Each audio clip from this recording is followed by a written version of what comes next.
This is CBS News Chicago.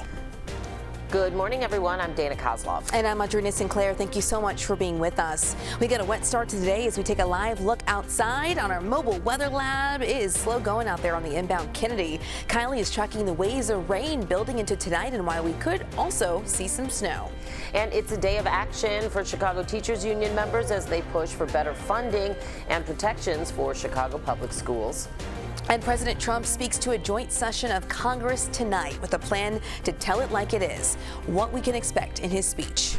But first, we want to get to some breaking news out of Chatham, where there's been a shooting near a school. Our Darius Johnson joins us live now from 85th and Lafayette. Darius, I know that you just got to the scene. What can you tell us about what happened there? Yeah, right now we're on 85th between Lafayette and Wentworth, and if you take a look behind me right now, you can see that there are investigators. You can see there are also evidence markers, and beneath those evidence markers are shell casings. Since we've been out here, we've been able to count about 6 of them. Now, let me go ahead and just walk you through kind of where we are right now. We're at 85th and Lafayette. This is right next to the Dan Ryan. This is just 2 blocks from 87th and the Dan Ryan. And at 86th and Lafayette is Perspectives Leadership Campus. That is a high school. And again, this investigation is taking place right behind that high school. When we pulled up around about 30 minutes ago, we first pulled up in front of the high school. They had the entrance closed with police and also with crime scene tape. We didn't really see any students standing outside. We saw a couple of vehicles parked right there on Lafayette. But again, we still saw just some movement right there. But again, a lot of that movement was from police. We came on this backside because this is where we saw that investigation taking place. In the last 10 minutes or so, we saw 21st Ward Alderman Ronnie Mosley making his way past the tape, and he then walked into the school. He walked past police where that gate is, and it seems as if he started to walk onto the campus. Unclear what connection he may have to the school, trying to figure out exactly if a student was shot, exactly what is possibly going on, but we know shots were fired. Again, this is all taking place about a block away from the school. The school is right there and the entrance is on Lafayette. So again, all of this is a little bit separated from the school, but then of course, if you have shots fired as close as you have it here, there could be a question of if students were injured or if any students were involved. All questions that we have into CPS and Chicago Police this morning, and we hope to get you those answers soon. For now, we're live in Chatham. I'm Darius Johnson, CBS News Chicago. All right, Darius, thank you. We'll continue to check back with you if we get more details. And it is a soggy morning, and we're not going to get any relief anytime soon. No, let's turn now, though, to meteorologist Kylie Miller, who's in our First Alert Weather Center. When might the rain stop, or at least let up a significant amount, Kylie? So we have breaks right now north of I-80, so including Chicago, but south, that's where we're dealing with that steady rainfall. It's pretty moderate, if not heavy, especially across northwest Indiana. And we've also been dealing with a few lightning strikes too, so that cloud of ground lightning. Now, the progression is west to east, but we are going to be seeing more rain in the future, especially going through this afternoon, this evening, and tonight. Right now, we're holding out a cloudy sky conditions if you don't have the rain. As we take a live look across Midway, temperatures already very mild today in the 40s, upper 40s, low 50s for highs, but you can expect more rainfall to move through with the occasional rumble of thunder. And then tomorrow, we'll see a changeover from rain to rain and snow. I'll time that out with your hour-by-hour forecast coming up. Kylie, thank you. See you in a bit. Well, in your nonstop news, a fire sends 3 people to the hospital in the South Shore neighborhood. It broke out around 2 this morning at this apartment building at Crandon and 69th on the 8th floor. Chicago police say 2 men and a woman were treated for smoke inhalation, but they're in good condition. The cause is still under investigation. And Chicago police are investigating a man's death in Irving Park. 54-year-old Salvador De Vera was found unresponsive just before midnight in an apartment at Costner and Irving Park Road. Police say De Vera was pronounced dead at the home. They did not, though, find any obvious injuries.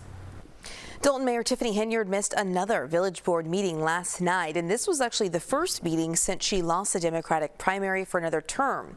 And it comes as federal subpoenas reveal the criminal investigation into Henyard's administration is heading to a grand jury. Chicago teachers are taking part in a walk-in at Mini Minoso Academy in Bridgeport. It's part of a National Protect Our Kids Day of action, with teachers demanding smaller classes, better pay, more staffing, and protections for public schools. It also comes as the CTU continues contract negotiations with CPS. And we are just hours away now from President Donald Trump's first big speech since Inauguration Day. He'll make it before a joint session of Congress. And the president says he will, quote, tell it like it is. Natalie Brand joining us live from Capitol Hill. And Natalie, the White House saying that the president expects to deliver several topics, including the economy, immigration, and also Ukraine. That's exactly right. Good morning, Audrina, Dana. This is expected to be a mix of domestic policy and foreign policy objectives. The White House also saying that the theme will be the renewal of the American dream. But this major address comes at a time of some deep divisions over the administration's major moves so far. Weeks into a whirlwind second term in office, President Trump will address Congress and the country with the economy in focus. It comes on the day 25% tariffs went in effect overnight on the nation's two biggest trading partners, Canada and Mexico. It's a very powerful weapon. U.S. stocks slid sharply Monday, with economists warning that the price of everything from food to lumber to new cars could go up. There is little doubt that consumers will feel the pain of this. Yesterday, the president teased he'll also discuss Ukraine, days after his Oval Office clash with Ukrainian President Volodymyr Zelensky. You don't have the cards. CBS News has confirmed the White House has paused military aid to Ukraine, even as President Trump pushes for a peace deal with Russia and an economic agreement to mine Ukraine's earth minerals. I think everybody has to get into a room, so to speak, and we have to make a deal. President Trump's domestic agenda is expected to be front and center tonight, including stepped-up immigration enforcement and sweeping efforts to shrink the size of the federal government. White House officials say billionaire Elon Musk will be among the guests in the room amid growing anger over mass federal worker firings and cuts advocated through the Department of Government Efficiency. When did Elon Musk get the power? Several congressional Democrats say they're split over whether or not to attend. Michigan Senator Alyssa Slotkin will deliver their party's formal response. And a number of Democratic lawmakers have invited recently fired federal workers to be their special guests here tonight to send a message that includes some House members on Illinois' congressional delegation. Meanwhile, Senator Durbin says he's invited a pediatric oncologist from Chicago to raise awareness about his concerns about proposed changes to NIH, or National Institutes of Health, funding for research. And Senator Duckworth says she has invited the executive director of the Head Start Association of Illinois to again raise awareness about her concerns about cuts to funding. Audrina, Dana? Natalie, what do we know about President Trump's invited guests? Yeah, so the White House has confirmed a number of these special guests held by or invited by the president tonight. Not all of them, but from what we understand so far, an auto worker from Detroit who had been fired blaming Biden administration policies, also a steel worker, to highlight, the president's economic messaging in this speech. We've also learned that Mark Fogel, that Pennsylvania school teacher who was recently released from a Russian prison, he was invited here tonight, as well as family members of Corey Comparatori. That is the father who was killed during the assassination attempt at one of President Trump's campaign rallies last summer in Butler, Pennsylvania. Audrina, Dana? Natalie Brand, thank you so much for that live report. We appreciate it. Well, nearly 2 years after the so-called ComEd 4 were convicted, a federal judge has tossed out some of the bribery counts, but at this point still not clear if there will be a retrial or if prosecutors will just go ahead with sentencing. Capital News Illinois reporting the judge tossed 4 of the 9 counts the ComEd 4 were convicted of. It also reports the judge agreed with lawyers who argue the jury was wrongfully wrongly instructed after a Supreme Court ruling last summer that narrowed federal bribery law. The Art Institute says it's returning a sculpture that it has to Nepal after learning it was stolen. It's a 12th century Buddha sculpture which has been on regular view since 1997. The museum says the sculpture demonstrates a story of divine intervention and protection. Nepal's embassy in Washington, D.C. thanked the museum for working with them to figure out how it got here and came to the U.S. And as we keep an eye on your world this morning, Vatican officials say Pope Francis just needs high-flow oxygen, not a mask connected to a machine to help him breathe. Now, Pope Francis suffered 2 respiratory crises yesterday as he battles double pneumonia. The Pope has been in the hospital for 18 days now. And hopes for the ceasefire between Israel and Hamas to progress into its second phase are now hanging by a thread. That second phase of the ceasefire, whenever it begins, will require Israel to fully withdraw from the Gaza Strip. Now, Hamas has already rejected an Israeli proposal to extend the first phase of the ceasefire instead. 59 hostages remain in captivity, of which 24 are thought to be alive. And on this Fat Tuesday, New Orleans is rushing to change up Mardi Gras celebrations in light of storm and tornado warnings there. Officials are warning partiers against bringing umbrellas and tents that could blow away or collapse. Today also will be a test for the National Weather Service after hundreds of forecasters were fired by the White House. Well, it's a race around the world to win $1 million, but this season, there's a new twist. We are talking, of course, with the host of The Amazing Race about the new fork in the road for contestants and how the number of teams affects the game. And it's a very big problem around the world, what doctors are now predicting about obesity rates. Good luck. Travel safe. Season of Amazing. The 37th season of Amazing Race sets off tomorrow night, but for the first time, there will be 14 teams. And look at those sights in the cities. Beautiful. Loving that. Joining us now, Phil Kogan, host of The Amazing Race. Good to see you. Good morning. Good morning. Nice to see you. How is everything in Chicago? Oh, you know, soggy. It's very soggy today. Not a good day to be participating in anything like, you know, The Amazing Race, that's for sure. Yeah, it's a rainy start, but we can handle it here. All right, so this is called the Season of Surprises. So is it safe to say we're going to have some twists this year? It's safe to say that you're always going to get surprises on The Amazing Race, as you know, because our show is about surprises. I mean, every time they rip an envelope, there's always a surprise on Amazing Race. What we did, though, is we put one big surprise, one sort of jaw-dropping surprise into every single episode. And yes, some of those surprises are twists as far as new elements, things that we've never done before, including a twist, I guess you could call it, that we call the fork in the road, where teams literally get to a point where they have to decide whether they're going to go one way or the other. We have 14 teams this season, which we've never had before. 7 teams will be going in one direction at the fork in the road and 7 in the other. And then we'll have these 2 parallel races all the way to the finish line. And then 2 teams from those 2 separate races are going to be eliminated, one from each of those parallel races. And so we'll be going from 14 teams down to 12 teams in the very first episode. Oh, the very first. I understand you also have a father-daughter team from Chicago on the show this season, right? Yes, Ernest and Bridget, and shout out to all the Chicago firefighters. I spent some time with the Chicago firefighters a couple of years ago.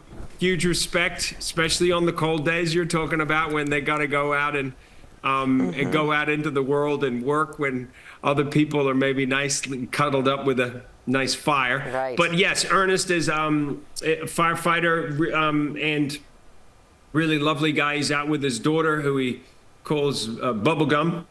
And I think this is a chance for them to just spend time alone together, and maybe for him to see that Bridget's a young woman now, and as much as she is his little girl, in his mind, she's also a woman, and she wants to be seen as an equal, and she wants to race as an equal with him around the world. And I've always loved that child relationship. And in this particular case, I think people in Chicago would be very proud to see the way that they race and the manner in which they race and the connection between the two of them. A lot of love. Oh, so fun. It's always cool to see the dynamics, too, of the teams. Phil Kogan, host of The Amazing Race. Thanks for chatting with us again ahead of the season. Yeah, and stay warm. You too. I love the fire. Again, the season premiere is tomorrow at 8:30, right here, of course, on CBS. Yes. I like to punch it up sometimes. Yes. Yeah. I was like, I'm with you. You're like, what am I doing at 8:30? Okay, watching that now. Watching that. He's always like so nice and so kind. He actually did a video for our producer's daughter, which was really nice. Oh, that's she's a fan of the show. Oh, that's cool? really He nice. offered to do it. Oh, that's really kind. Really cool. Thank you, Phil. Yeah, thank you, Phil. Appreciate you, Phil. All right, so all morning through our windows here in our studios, we haven't seen people just, they're bundled up, but they also have their raincoats and so umbrellas. it's still a chilly rain outside, and we're going to be in for some breaks at times throughout today. But as you can see from the mobile weather lab, it has been out in the elements all morning long. This is a look inbound Kennedy Expressway. We're going to have to watch out for punning out on the roadways. You can see right there, this is an Armitage. If you don't have the rain right now, we definitely have the cloud cover. We are going to be socked in with cloudy sky conditions for at least these next 48 hours. Now, south of I-80 primarily, that's where we have that steady rainfall moving through. You can even see some of those deep reds popping up on radar. That's indication of those heavy downpours. And we're also battling a little bit of cloud ground lightning. So as I put the movement track on radar with the lightning strikes, you can see southern portions of Newton and Jasper County dealing with some of that cloud ground lightning. So that's what we're going to be tracking for today. The occasional rumble of thunder. Otherwise, you can expect rain showers to be moving through. Could become a little bit more steady and prominent, especially as we head into the second half of today. Tomorrow, rain to snow, turning windy as well. And the main impacts for us here across Chicago and the surrounding areas will be rising rivers. We have that flood risk. And yes, of course, we're going to have to watch out for wet roadways. So more rain is expected this afternoon as well as the evening hours. So keep the umbrella handy. Heavy downpours will be possible. That will continue for the overnight into early tomorrow. Tomorrow afternoon, as that cold front moves through, we're going to see that change over to some wet snowflakes. It's going to be a little bit more slushy snow. I think we could see anywhere from about a dusting to a half an inch of snowfall accumulation. But the main concern is going to be the amount of rainfall. We could see another about inch to an inch and a half of rain for the remainder of today and even into the start of tomorrow.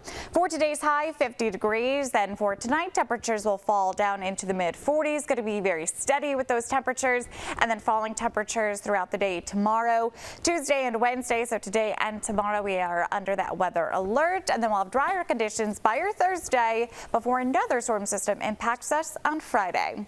Chris, I'll send it over to you in the traffic center. It's been a busy morning with all the rainfall. Indeed, and it continues. What a big soggy mess we have for our Tuesday. Off to the maps we go. There's plenty of red everywhere, including northwest Indiana, where we've been dealing with this for over 7 hours. This happened at 2 a.m. this morning. A fully loaded mail truck went off in the ditch. There's still the right lane blocked. 5 miles of stop traffic from State Road 249 in Porter County all the way over into Lake Station. Use 20 or get on the Indiana Toll Road. Core expressways are a mess. Look at DuSable Lakeshore Drive. Southbound is jammed up from Lawrence all the way down to the lighted Chicago Avenue in the wet conditions. Crash investigation still going on in Glenview. Milwaukee Avenue closed central to Greenwood, which also happens to be your reroute, and that's all tied up as well. Might want to give that a little bit wider space to get around there. Chris Habermill, CBS News Chicago. All right, Chris, thanks. Well, still to come, a former Chicago mayor may be dropping hints about another run.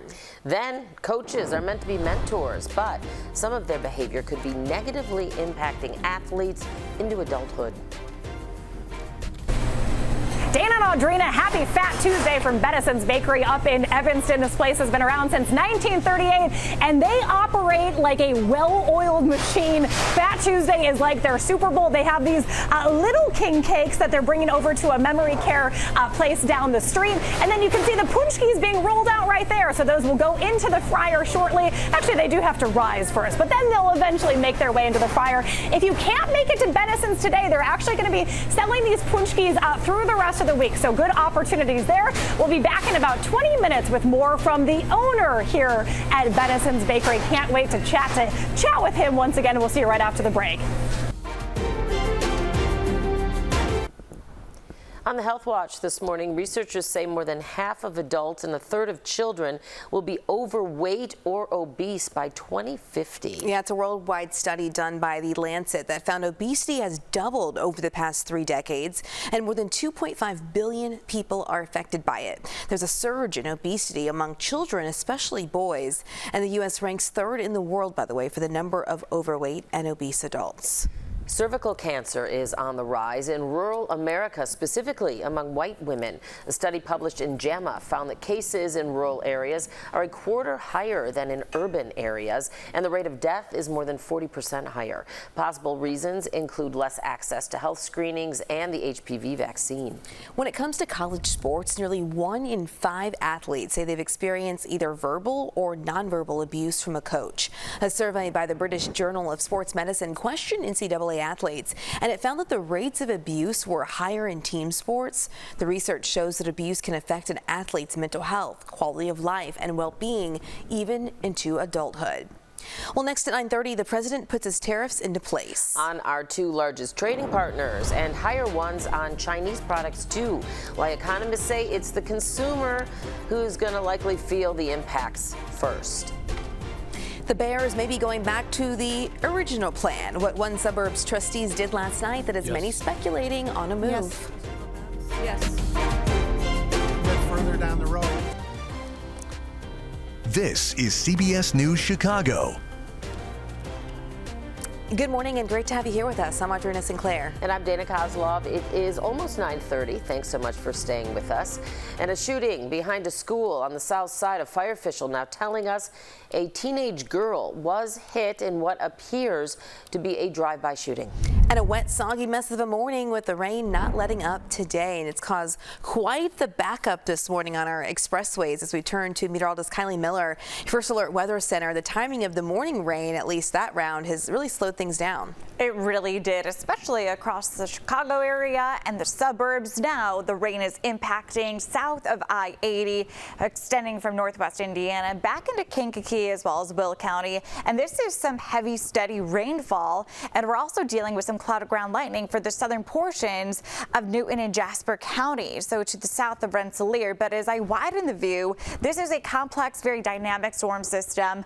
There has been, I should say, severe storms popping up from Texas back into Louisiana. And then on the other side, we're talking about a cold side to the storm system that is bringing some blizzard-like conditions to the Dakotas. And eventually, we're going to be getting in on some snowfall, too. For today, since our temperatures are so mild, right now we're in the upper 40s. It's just going to be rain in the forecast for today, holding on to cloudy sky conditions. Breezy at times with winds out of the south sustained at 16 miles per hour. So heavy rain expected for today. We'll see that change over to rain to snow tomorrow with windy conditions with falling temperatures, and then the silver lining, more sunshine returns on your Thursday, but it will be cooler. I'll break down the entire First Alert weather forecast when I return. Okay, Kylie, see you in a bit. We want to update you now on some breaking news, a story we broke about 30 minutes ago. A fire official tells us a teenage girl was shot in what is believed to be a drive-by near a school. It happened behind the Perspective Leadership Academy. That's at 85th and South Lafayette in Chatham.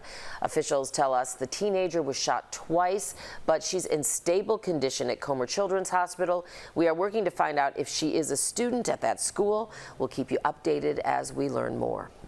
And this morning, the Trump-era tariffs are officially in effect. That's right. As of midnight, the U.S. is now imposing 25% tariffs on nearly all goods imported from Mexico and Canada, and there is a tariff hike for China as well. Marissa Perlman joins us now live with what these tariffs mean and why experts say, Marissa, that the consumer might be the one ended up footing the bill. That is the question about all of this, and many folks have questions about this morning, guys. Those tariffs now in effect, again, just hours before President Trump's first address to a joint session of Congress. And on top of those 25% tariffs, 10% duties are now in place on Canadian energy products as well. We are ready should the U.S. decide to launch their trade war. We will be ready. We are not looking for this. We're not seeking this. Now, tariffs on imports from China are also rising to 20%. In response, China swiftly announced retaliatory tariffs on U.S. food and farm goods and other measures against American companies. Mexico's president in the last hour has said she will announce the products Mexico will target in response to this in Mexico City on Sunday. Canada said it will slap tariffs on more than $100 billion of American goods over a 21-day period. Now, Trump insists the tariffs are paid by foreign countries, but in reality, economists say it's importers, American companies, that will pay the tariffs. That money will go to the U.S. Treasury. Those companies typically pass their higher costs onto their consumers with higher prices, and that is why economists say consumers usually end up on the hook. It definitely increases the anxiety that a lot of, average shoppers and Americans are feeling on top of, the expenses that we're already having to deal with. We heard that the White House is going to increase the tariff from product coming from Canada and Mexico.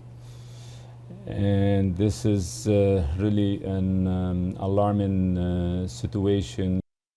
Hearing from some of those smaller businesses there. The president has said tariffs can be used to get concessions from foreign governments and encourage manufacturing right here in the U.S. It's also a response, he says, to border issues like the fentanyl crisis entering the U.S. So it appears that month-long delay to get a deal done with Mexico and Canada is over. And we know, guys, that already it has sent the stock market plunging yesterday heading into this morning as well. So something we'll be watching very closely. Yeah, for sure. Marissa, thank you for that. It was clear to me that something was not right when I knew that 2 other reporters were allowed to stay and I wasn't, and there wasn't an explanation for it. In those explanations, which have been conflicting until now, I was never told that the camera or my recording was the reason that I was asked to leave. That was Block Club Chicago reporter Francia Garcia Hernandez talking to Dana on Friday. She joined us to speak about an incident at a meeting that was advertised as public last month in the 25th Ward. She said she was asked to leave while reporters for 2 other outlets were not asked to leave. Today, we had Alderman Byron Siccho Lopez on to tell his side of the story. I personally welcome all the reporters. We assume that all the reporters have heard that. I think that the reporter was never asked to leave the room. She was asked specifically by my chief of staff not to take photos or recording. I think that the characterization of this story has been blown out of proportion, and I think that she owes that apology to my chief of staff. Garcia Hernandez and her editors stand by their reporting. Alderman Siccho Lopez said that they've been having conversations this week to talk about the coverage of public meetings. Former Mayor Rahm Emanuel is back in Chicago, hinting that he might try to get his old job back. It's a straight question. Would you consider running again for the mayor? I've said it before, I'm going to say it again. I'm not done with public service, and I'm hoping public service is not done with me. So it wasn't a yes, but it wasn't a no. Emanuel recently got back from Japan, where he served as the U.S. ambassador. This weekend, he also appeared on HBO talking about how Democrats need to adjust their strategy. Meanwhile, current Mayor Brandon Johnson is in Washington, D.C., preparing to appear before the House Oversight Committee tomorrow. He'll speak alongside mayors from Boston, Denver, and New York to talk about their sanctuary city policies.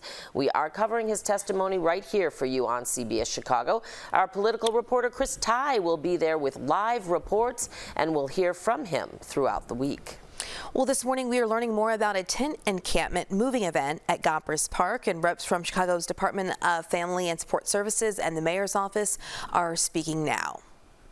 And that accelerated moving event starts at 10 tomorrow morning. Now, nobody's being asked to move, but those experiencing homelessness will get offers for more long-term housing and support services. The back and forth over whether the Bears will head to Arlington Heights still isn't over. Village trustees agreed last night to restart a study on how a new Bears stadium might affect traffic in the Arlington Park area. The Bears recently bought the old Arlington Park racetrack and demolished the building with plans to build a new stadium in Arlington Heights, but the team quickly reversed course, saying they are committed to staying in Chicago. But now it appears Arlington Heights is back on the table for a new stadium. We've reached out to both the village and the team, and we'll update you when we hear back. Well, if you live in Cook County, the first installment of property taxes are due. The Treasurer's Office posted the bills online at cookcountytreasurer.com. That was in early December. They also mailed printed bills late January. Partial payments are accepted for those who cannot afford the full payment. And then after today, any balance due will be charged interest. Well, it's Fat Tuesday, and have you gotten your punchkis yet? Big question. Jackie is baking up some delicious treats to celebrate Mardi Gras. And a major plan to build computer chips in the U.S., the big investment one foreign company is making. And Barbie is celebrating women's friendships, the iconic doll's new pairings to show life is better with your bestie. Plus, it's been a really rainy start to our day. Areas south of I-80 already picked up about a half an inch to an inch of rainfall, and more rain is expected as we go through the rest of today and tonight. Your first alert weather forecast in more detail coming up. Well, we are celebrating all things Fat Tuesday this morning. Yes, it has been a busy morning for anyone looking for punchkis. Our Jackie Kostek taking a deep dive into a Evanston institution. Jackie, they are so busy this morning at Benison's. Dana and Audrina, good morning to you. Yeah, it's actually very hard to feel like you're not always in somebody's way, but they are incredibly welcoming here at Benison's Bakery in Evanston. They've been around since 1938. I'm here with the owner, Jory Downer. Jory, good morning to you. Good morning. We're seeing some king cakes being made right here, and I actually love that these are sort of a personal size. Where are those going off to? They're going to the Marion, which I think is a memory care, well, I know it's a memory care facility down here on Davis Street in Evanston. Gotcha. And I don't know what they do with them, honestly. Yeah, well, they're so cute. Maybe they split them up, or maybe the person eats the whole thing, which, you know what, it's Fat Tuesday, so go ahead and eat whatever the heck you want, right? Yes. They're entitled. Describe to me Fat Tuesday for you guys. Oh, well, it's wild. This is this is the wildest day, and we gear up for this. We're going to start preparing next week for next year. We already have a list of things we want to change for next year. Some new equipment. We're going to get some more like the bank teller line barrier things that help with the crowd and that kind of thing. We're going to get some new equipment for next year, another pump for filling punchki and stuff like that. So yeah, it's wild. This is our day. Your day. I mean, look at the boxes right behind us that are coming out. Everybody who is working in here is working so darn hard. Jory, I also have to tell you that I have never seen an oven as big as the one that is right behind this rack of king cakes. They literally take an entire rack and put it into the oven all at once. That's how big it is. It's like essentially a walk-in oven. Exactly. Yeah, that is so cool. What is your favorite thing to eat on this day? Or do you indulge at all? Not in this stuff. I mean, I have enough of this. I keep tasting it all day long, you know. But I'm looking forward to a burger and an adult beverage at the end of this day, to be honest with you. And your trip to Florida in a few weeks, too. What else do you guys have coming up in the next couple weeks? Because I did mention before, but if people cannot get their hands on punchkis today, you guys are actually selling those through the 8th, right? Yes, through Saturday the 8th. At closed business Saturday, we'll have them. We have a number of orders for tomorrow. We shut down orders from Monday and Tuesday on Sunday afternoon, and people just moved their pickup date till Wednesday. So tonight's going to be another big, not like this, nothing like this, but more than I expected. Next week is Purim, so we start Hamantashen next week. Pie Day is the 14th of March. We sell individual pies for $3.14. St. Patrick's Day on the 17th. The 19th is St. Joseph's Day. And March 20th is Macaron Day. That's a French holiday that we sell our French macarons at a reduced rate. Oh my gosh, there's always a reason to come to Benison's Bakery. Jory, thank you so much for your time this morning. Thank you. I really appreciate it. And the king cakes you guys have been coming out of the oven. Look at how good those look too. That is a king cake, right? Yes, it is. Yeah, yes it is. I know what I'm looking at. I've been here all morning. Dana, Audrina, back to you ladies. Oh, that looks delicious there, Jackie. So good. Oh my goodness. Oh, look at that. I know. That's what I'm saying. Don't you just want to put your mouth under that thing? I mean, that looks so good. Yes. Thank you, Jackie. Don't you? It looks so good. We'll see you tomorrow. They're just gonna go. Well, with bite that, into it. yeah. You know, it's we had a lot of people standing in line for these boom cheese, and they are just in the rain, don't care. They're going to get it no matter what. This happens once a year. I mean, a little rain's not going to steer people away. But yeah, we are dealing with quite a bit of rain in the forecast today as well as tomorrow, and then eventually we're going to start to see some snow flying for tomorrow afternoon and during the evening hours. Right now, radar and satellite consisting of cloudy skies for Chicago and areas north, south of I-80, still dealing with that steady, persistent rainfall, heavy at times, especially across northwest Indiana. That's where we actually have some cloud ground lightning strikes being detected from Rensselaer back into Beaver, Kentland, Carpenter, dealing with those heavy downpours and that cloud ground lightning. So heading out for today, you might hear a few booms due to that thunder. But as we look ahead to what we are tracking, more rain and even some snow. Today, no snows in the forecast. Rain and a few embedded thunderstorms will be possible. Tomorrow, rain to snow, windy conditions with winds gusting upwards of about 40 miles per hour.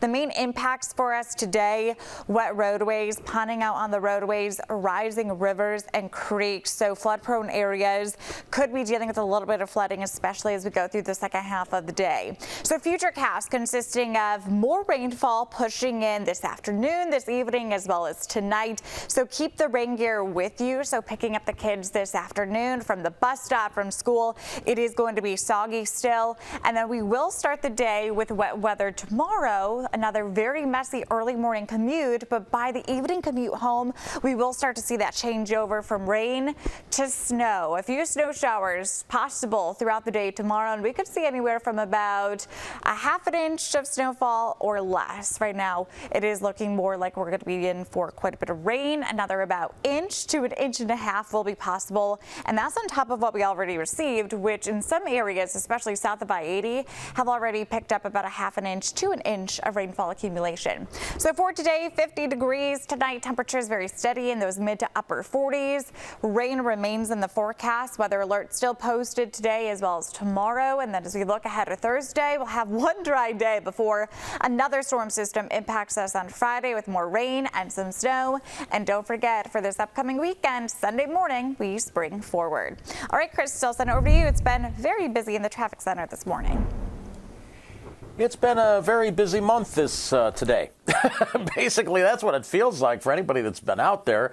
It's taken forever to get from point A to point B, and in northwest Indiana, some folks are still out there. So let's go ahead and take a look. We're approaching the 8-hour mark. We had a U.S. mail semi go off in the ditch on the westbound side of 8094 around 2 a.m. this morning, just shy of Central Avenue. The right lane has been blocked. Heavy equipment has been out there. U.S. postal inspectors have been out there. You have the special handling with this. You want to make sure that the cargo is secure, the cargo is safe, it's not damaged, and is being transferred from one truck to another. Then you get the one that ran off the road out of the ditch. So that's why everybody's jamming up from State Road 249 in Porter County all the way over to that 5 miles plus of westbound traffic and gaping going east. Core expressways are still pretty busy, although they're drying out. Crash investigation in Glenview still has Milwaukee Avenue closed from Central to Greenwood. Central to Greenwood, that close-in route around is really packed in. So why don't you go a little bit further east and north, Shermer up to East Lake Avenue to get around it.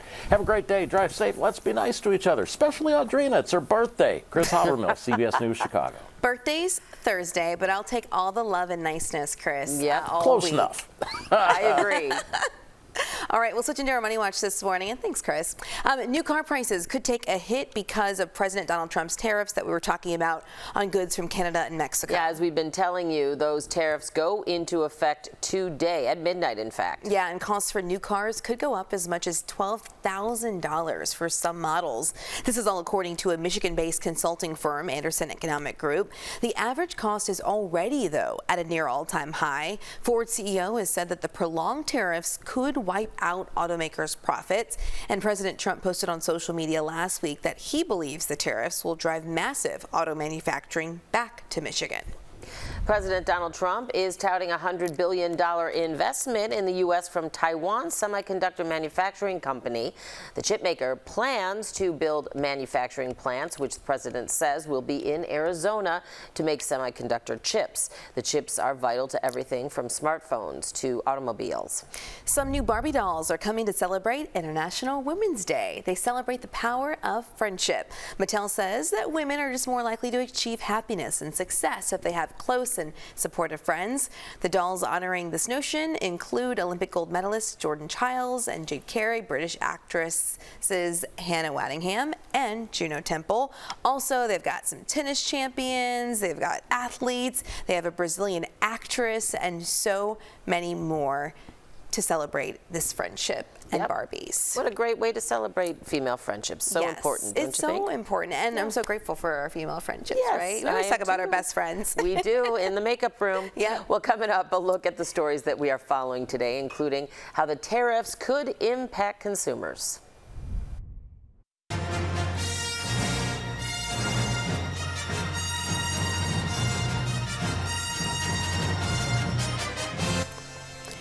Well, you can own a piece of Star Wars history. Prop Store's latest entertainment auction includes the Medal of Yavin, which Princess Leia gave to Luke Skywalker at the end of Star Wars. It's expected to fetch up to $600,000. Woo.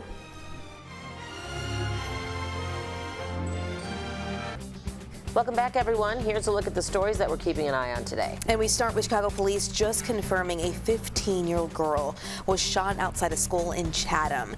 This happened just after 7:30 this morning, right behind Perspectives Leadership Academy at 85th and Lafayette. Police say that two men got out of a car, opened fire, and then got back in the car and took off. So that confirms what we believe was a drive-by shooting. Now, we've reached out to see if the teenager shot was maybe a student at that school. We are waiting to hear back. We do know that 15-year-old girl is being treated at the hospital right now.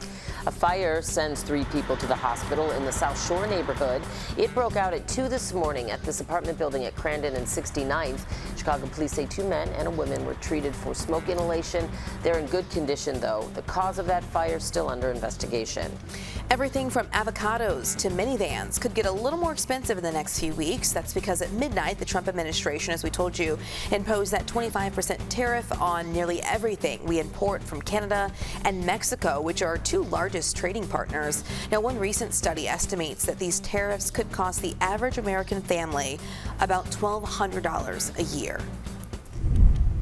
If you're going to be out and about today, it is going to be rainy. Make sure to have the rain gear with you. A few emitted thunderstorms will also be possible. Temperatures today mild, near 50 degrees. Falling temperatures tomorrow, and with that cool down, we are going to be tracking the rain changing over to snow. As we look ahead to tomorrow afternoon, evening, windy conditions, and then another storm system will impact us on Friday. But that snow shouldn't stick around because of the temperatures, right? Exactly, and if anything, we're just going to see a dusting, maybe a half an inch of snowfall. It's not going to be a lot. So shovels not required. No. This is key. This is no key. shovels. All That's right. All right, Kylie, thanks so much. Well, thank you so much for joining us here on the News at 9. Your local news continues right here on the stream. Yeah, we always appreciate you joining us in the mornings. Have a great day, and we'll see you tomorrow morning.